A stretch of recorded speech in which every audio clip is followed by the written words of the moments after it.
মুগ ডাল দিয়ে আলু আর কাঁচকলার নিরামিষ সবজি আর বানিয়ে নিয়েছিলাম বড়ি দিয়ে পুঁইশাক চচ্চড়ি, যেটা কিনা আমার খুব ফেভারিট একটা সবজি। চলুন আজকের লাঞ্চের থালিটা আপনাদের সাথে শেয়ার করে নিই। সকালে রান্নাঘরে চলে এসেছি সবার প্রথমে, আর বানিয়ে নেব পুঁইশাক চচ্চড়ি। তো এখানে আমি পুঁইশাক, আলু, কুমড়ো কেটে নিয়েছি আর উচ্ছে কেটে নিয়েছি, একটু উচ্ছে সেদ্ধ করব।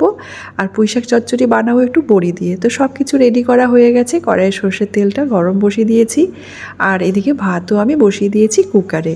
এবার রান্না করা স্টার্ট করব। তার আগে এই যে ট্রাইপডটা রেডি করে নিয়েছি। আমি যে প্রত্যেকদিন আপনাদের সাথে কুকিং ব্লগ শেয়ার করি, সেটা এই ট্রাইপডে আমার যে মোবাইলটা আছে, মোবাইল দিয়ে শ্যুট করি সমস্ত ভিডিওগুলো।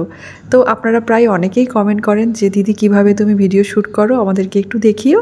তো এই যে আজকে দেখিয়ে দিলাম, আর এবার রান্না করা স্টার্ট করলাম ফাইনালি।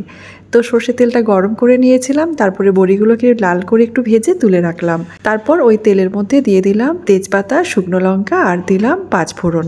গ্রেট করা আদা দিয়ে দিলাম একই সাথে। তার মধ্যে দিলাম চেরা কাঁচা লঙ্কা, হাফ চামচ করে জিরে গুঁড়ো, আর দিয়েছি হলুদ গুঁড়ো। মশলাটায় সামান্য জল দিয়ে মশলাটা বেশ ভালো করে কষিয়ে নিয়েছি। স্বাদ মতো নুন দিয়ে কেটে রাখা পুঁইশাক, আলু, কুমড়ো সব কিছু দিয়ে দিলাম।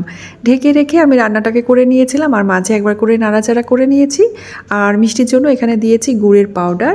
তারপরে ভেজে রাখা বড়িটাও দিয়ে দিলাম, আর ভালো করে একটু নেড়ে চেড়ে নিয়ে এবার আমি সার্ভ করে নিচ্ছি আমার আজকের রেসিপি বড়ি দিয়ে পুঁইশাক চচ্চড়ি। এই রেসিপিটা কার কার খুব পছন্দের আমাকে অবশ্যই কমেন্ট করে জানাবেন। আমার তো ভীষণই ভালো লাগে খেতে। তারপরে উচ্ছেটাও একটু সেদ্ধ করে নিয়েছিলাম কুকারে দিয়ে। তারপর এর মধ্যে আমি নুন দিয়েছি, সর্ষের তেল আর একটা কাঁচা লঙ্কা দিয়ে বেশ ভালো করে হাত দিয়ে মেখে নিলাম। উচ্ছে ভর্তাটাও রেডি হয়ে গেল। এবার আমি বানিয়ে নেব আলু, কাঁচকলা আর মুগ ডালের ডালনা। তো সব কিছু রেডি করে নিয়েছি। আদাটা গ্রেট করে নিয়েছি, কাঁচা লঙ্কা চিড়ে নিয়েছি, আর মুগ ডালটা ভালো করে ধুয়ে ভিজিয়ে রেখেছিলাম। কড়াইয়ে সর্ষের তেলটা গরম করে এর মধ্যে জিরে, তেজপাতা, শুকনো লঙ্কা ফোড়ন দিয়েছি। তারপরে দিয়েছি গ্রেট করা আদা, চেরা কাঁচা লঙ্কা আর ভিজিয়ে রাখা মুগের ডালটা।